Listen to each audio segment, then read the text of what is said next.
আসসালামু আলাইকুম ওয়া রাহমাতুল্লাহি ওয়া বারাকাতুহু। 10 জন ছাত্র হেফজনেস কই? নাম কি? সাইফুল ইসলাম বলেন আলহামদুলিল্লাহ। আরেকজন দাও, নাম কি? জাকারিয়া বলেন আলহামদুলিল্লাহ। এবারে কি? ইয়াসিন আলহামদুলিল্লাহ। এবার কি? মাহমুদুল হাসান আলহামদুলিল্লাহ। দাঁড়াকার কি নাম? মেহেদিন হাসান আলহামদুলিল্লাহ।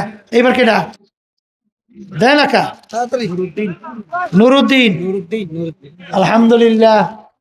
আচ্ছা, এবার মোতাহান সাহেবের ছেলে নাম কি? আরিফুল হক আলহামদুলিল্লাহ, আল্লাহ কবুল করে। চৌধুরী এবার কি?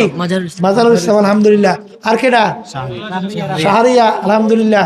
এই যে হুমায়ুন সর্দার মাদ্রাসা থেকে 10 জন ছেলে, আর হোসাইন আইসরাই 10 জন ছেলে হাফেজ হয়েছে। আলহামদুলিল্লাহ, আল্লাহ আপনি কবুল করে না। হাফেজের আব্বা, হাফেজের আত্মীয় হওয়া আমাদেরকে তৌফিক দান। আসসালামু আলাইকুম ওয়া রাহমাতুল্লাহি ওয়া বারাকাতুহু।